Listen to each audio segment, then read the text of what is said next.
Informativo Cafeína y Ecuador Inmediato Radio presentan Efecto Cafeína. Este es el foro político-cultural que trae el pensamiento crítico en Ecuador, con debates, análisis, discusiones y expresiones con el más amplio criterio. Vea usted lo que produce el efecto cafeína. Bienvenidos.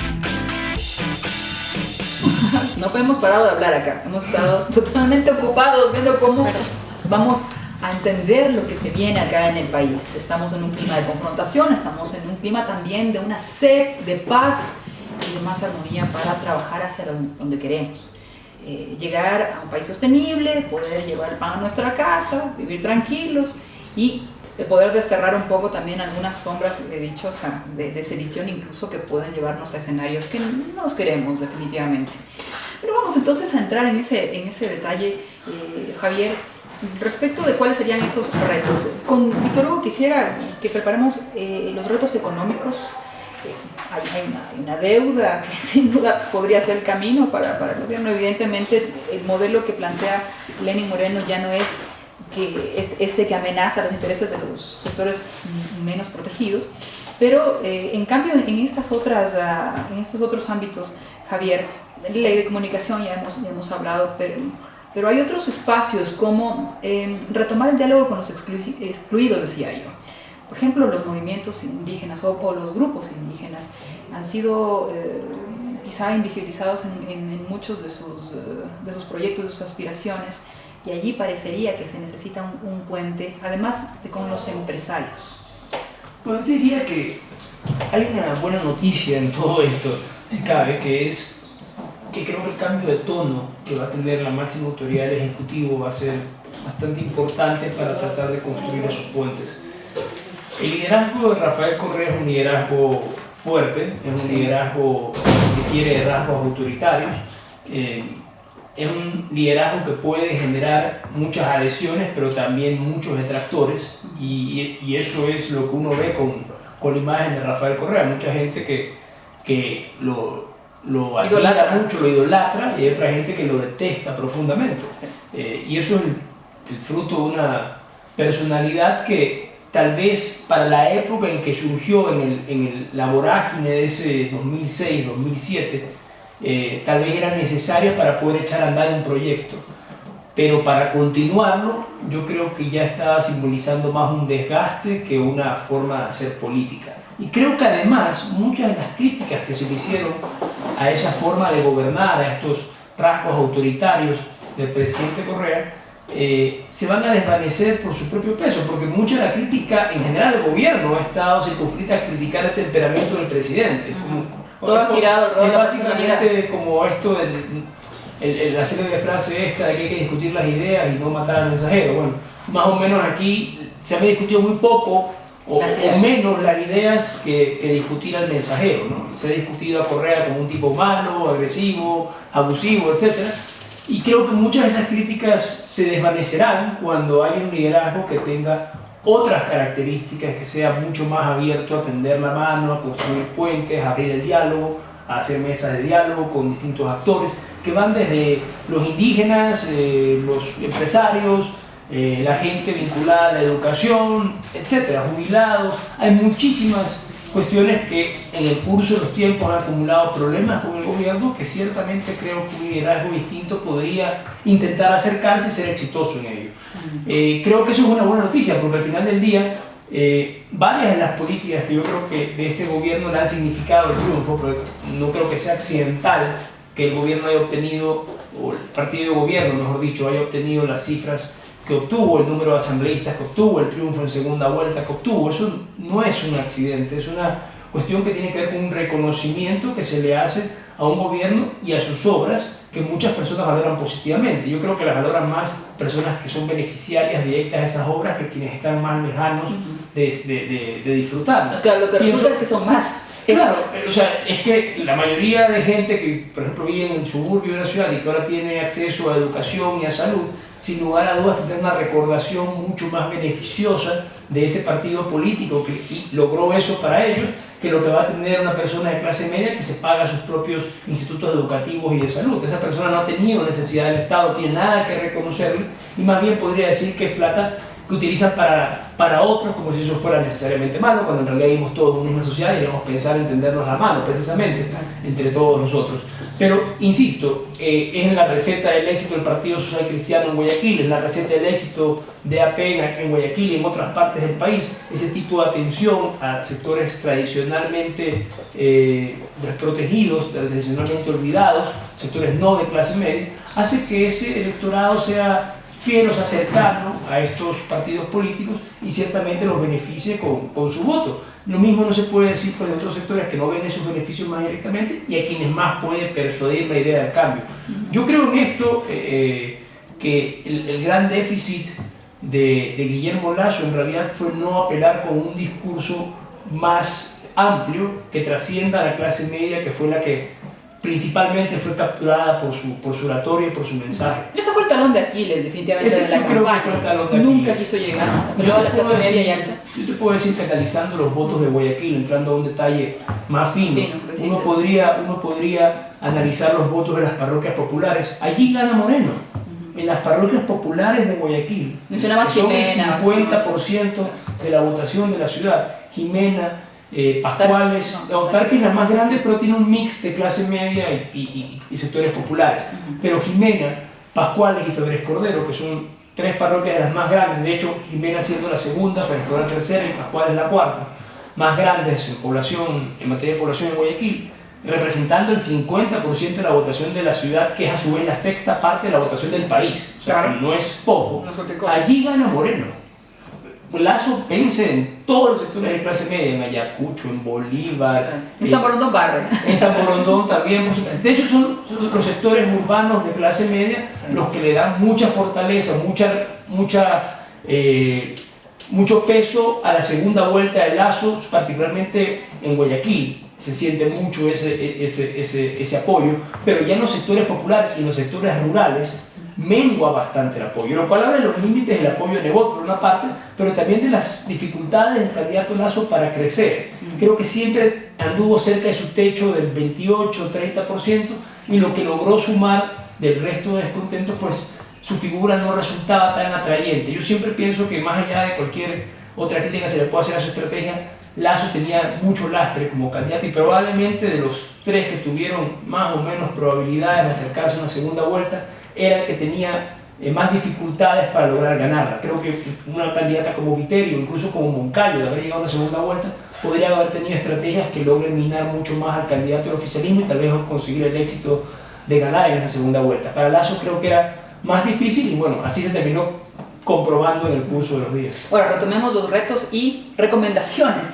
para poder cohesionar, más allá de esas mayorías que apoyaron como una base social importante a la confirmación de que permanezca este modelo de gobierno. Más allá de eso, digo, ¿de qué manera llegar hacia una convergencia de más sectores sobre un proyecto en común? Tú decías, se ha refundado la patria cada 10 años en cuanto a constituciones, cada vez que ocurría un gobierno se hablaba de una ingobernabilidad brutal, pero lo que jamás se ha visto, pues más allá de los 10 años que permaneció este gobierno, es un proyecto de país, proyecto sostenible en el tiempo, que lo defendamos como quizá en Europa, en otros lugares, como algo propio, como algo que se respete, una institucionalidad, planificación y un plan para poder defender ciertos derechos básicos.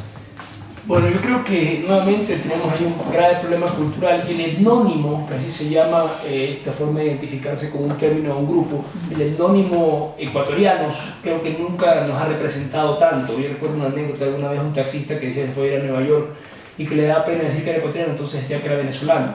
Y para mí eso era significativo, eso fue hace unos 15 años atrás, pero era muy significativo de un estado de ánimo, de un país roto, un país donde había migrado buena parte de su población, un país donde el nivel de desconfianza en las instituciones públicas era groserísimo, apenas el 3% de la población confiaba en la Asamblea Nacional, los indicadores de confianza en la justicia eran los más bajos de la región también.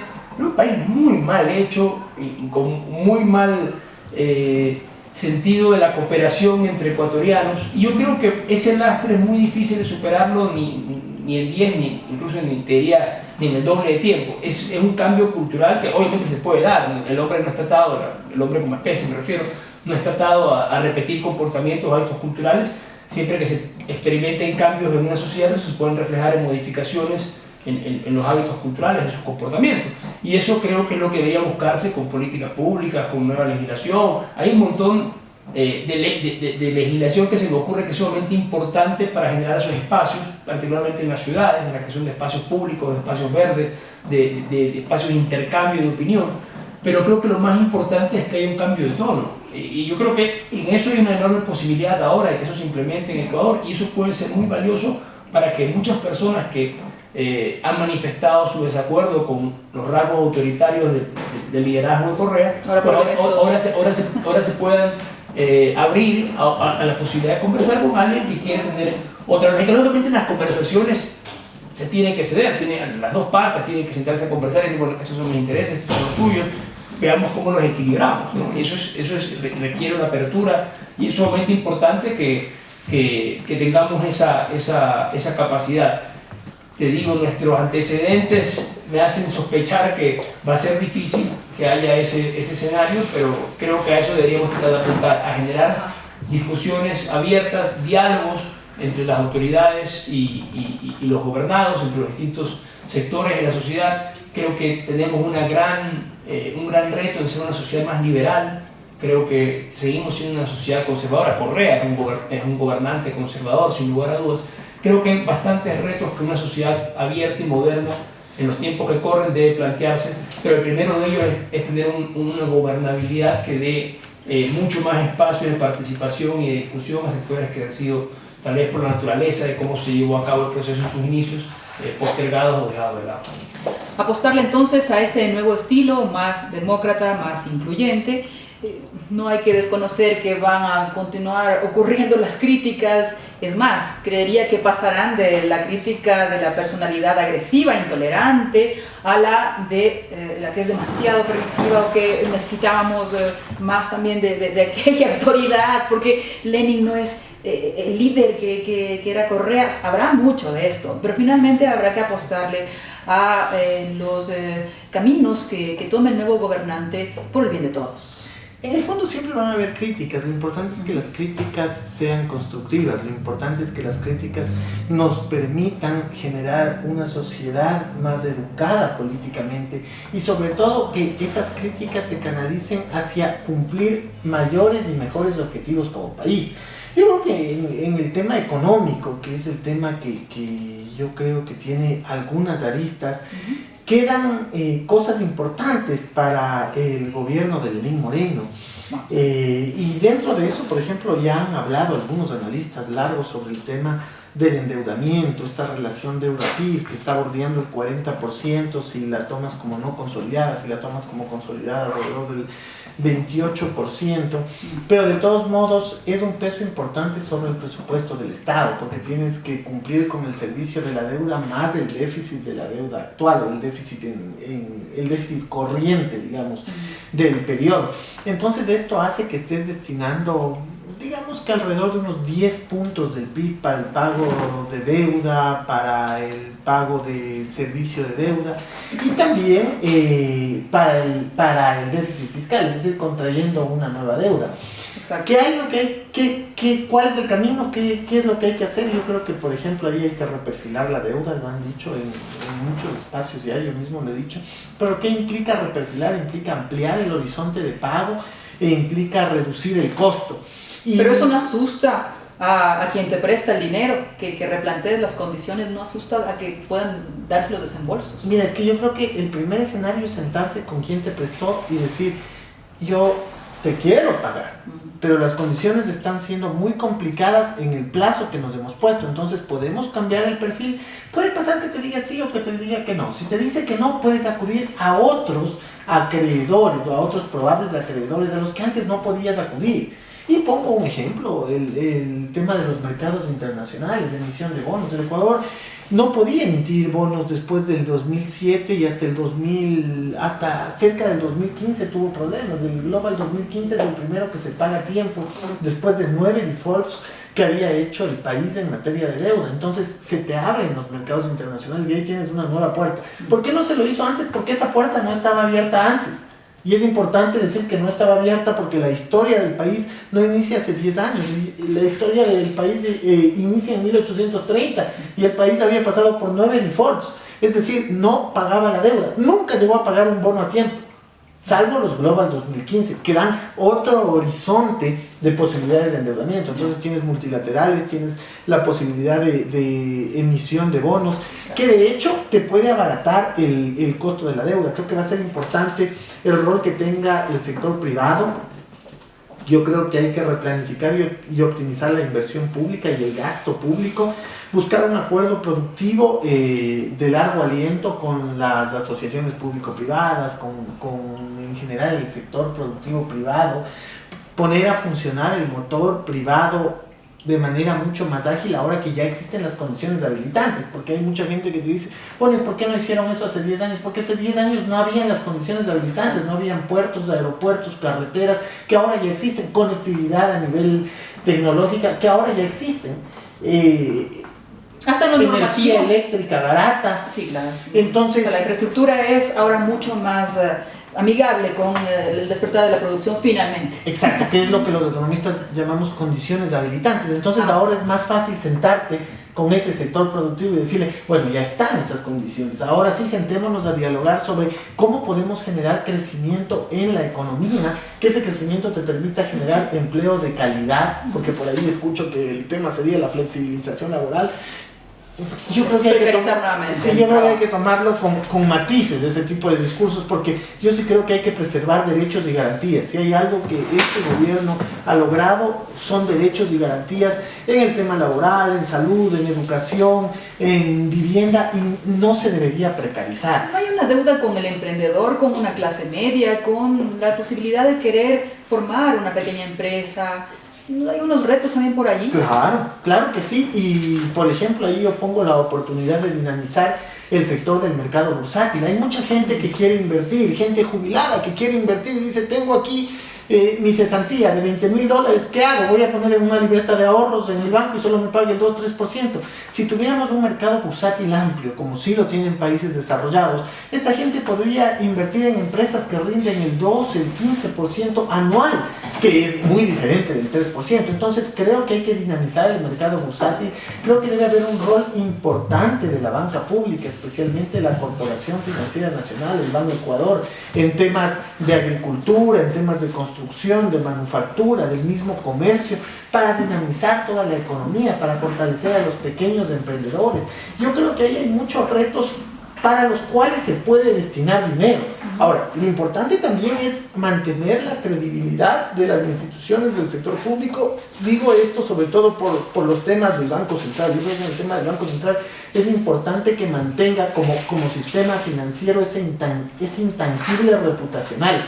Y el momento que tú empiezas a tener estos deslices, por llamarle de algún modo, en donde ya empiezas a prestar parte del encaje bancario de la banca privada, esto puede quitarle la reputación a esta institución. Y si hay algo intangible que se debe mantener, es el intangible reputacional del Banco Central, porque es el que te da indicadores macroeconómicos, es el que maneja el dinero electrónico, es el que maneja el Sistema Nacional de Pagos. Entonces, nuevamente lo que decíamos hace un momento, hay que ser y parecer. O sea, está bien que se inviertan los excedentes del sector público no financiero, pero tal vez no está tan bien que se invierta los excedentes del sector privado o el encaje del sector privado. Yo creo que todo es bueno con cierta mesura. La herramienta es interesante porque dinamiza toda la economía y se puede dinamizar a través de inversión doméstica y banca pública, pero los recursos de largo plazo, exacto, porque si entras a los recursos de corto plazo, van a salir algunos analistas que van a protestar, un sistema financiero que se va a sentir intranquilo y nervioso, y empiezas a jugar con un intangible muy fuerte para el sistema financiero, que es la reputación, y esto te puede generar lo que en economía se conoce como riesgo moral. Y el riesgo moral es que las instituciones piensen de que si ya una vez lo hiciste, ¿por qué no volverías a hacerlo una segunda, tercera o cuarta vez? Entonces yo creo que esos son elementos que tiene que tomar en cuenta el nuevo gobierno. Obviamente eso va a ir acompañado de temas de reducir el déficit fiscal. El gasto público me parece que es clave, querido doctor. Por supuesto. El BID hace una semana dice que en América Latina existe un nivel de evasión tributaria del 7%. Yo decía, todo lo que se ha hecho en el SRI, porque el SRI es un ejemplo de institucionalidad en el país, no empezó hace 10 años, el cambio institucional empezó en la década de los 90, después la primera década de este siglo y ha continuado, pero tienes una recaudación que cambió de cerca de 5.000 millones a 13.000 millones. Pero si hay todavía un 7% que podría optimizarse, según dice el BID, estamos hablando de 6, 7.000 millones, podríamos llegar a 20.000 millones de dólares. Y con eso puedes financiar un gasto de calidad. Y yo creo que lo que tú dices es fundamental, hay que optimizar el gasto público, hay que sentarse y ver qué sí debe existir, qué no debe existir y en dónde podemos ser mucho más cautos en el nivel de gasto que tenemos. Yo creo que eso es bye Freddy Ellis.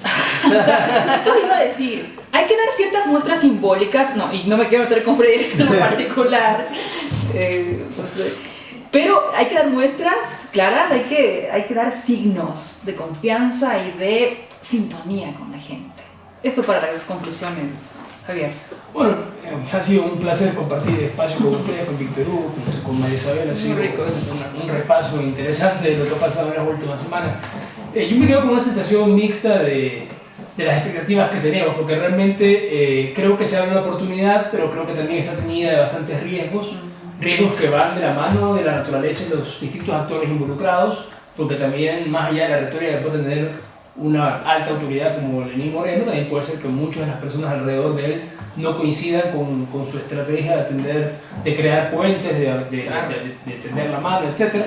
Y también hay que ver cómo reacciona la oposición en este escenario, porque evidentemente va a depender también de su capacidad de entender esta apertura como una opción de crecimiento no solo para ellos, sino para el país como un todo. Ojalá que sepamos aprovechar la oportunidad como país, y eso es lo que vamos tal vez a comentar en los días por venir, pero bueno, me quedo con esta situación un poco mixta. Pero sería interesante que los socialcristianos como que varíen como una oposición a la de Creo, o sea, como que se dio una imagen de Creo muy tolerante de tener el poder por la fuerza, mientras que los socialcristianos, sin jamás idealizar su postura, como que tomaron un camino distinto, tomaron cierta distancia. Yo creo que en realidad, si tuviera que caracterizar la comparación entre el PSC y el Creo, te diría que el PSC actúa de manera mucho más inteligente y madura que el Creo en esta elección. Creo que la experiencia de varios años, particularmente de su líder máximo, Jaime Nebot, fue clave para que tengan esa comprensión del juego político. Nebot tenía muy pocas herramientas para intervenir en esta jornada política y las utilizó muy inteligentemente. Tenía el gran poder de Guayaquil y ese poder le sirvió para caer bien cualquiera sea el resultado, que eso demuestra su manejo de la cuestión política. ¿Sí? Mientras que por otra parte creo que Lasso pecó mucho de cierta prepotencia, es como que ya me lo merecía, yo soy el cambio y merezco todo, y me llamaba mucho la atención, sobre todo, y con esto cierro porque creo que ya estamos sobre el tiempo, cuando escuché al directivo de Lasso o de la provincia de Guayas decir que cómo iban a hacer su agenda legislativa si es que Guillermo Lasso llegaba a ser presidente. Decía, bueno, nuestras ideas son tan buenas que todos nos van a apoyar, incluido Alianza País. Yo decía, bueno, esta es una idea muy Mickey Mouse de la política, ¿no? Creo que entre la forma como lo manejó Nebot y este tipo de declaraciones, pues se nota mucho el por qué uno terminó como terminó y el otro terminó como terminó. Mira, solo termino con esta anécdota, porque ayer fui a la universidad y uno de mis estudiantes decía, profe, ¿usted vio el recuento que existió y todo lo que pasó? Y le digo, sí, ¿sabe cuál es el problema? Le digo, ¿cuál es el problema? Dice que Lasso nunca vino a la universidad. Entonces, como no vino a la universidad, no sabe que cuando uno pide recalificación le bajan la nota. Y esto me decía el alumno, porque efectivamente pasa la universidad. ¿Qué con lo que tienes? Y yo al final decía, sí es cierto, cuando pide pasa en la universidad, pasa en las elecciones.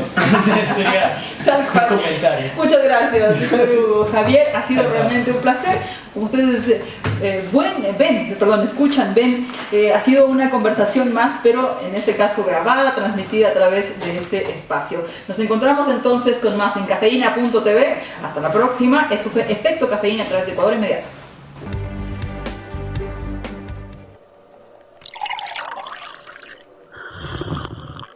Ya volvemos con Efecto Cafeína.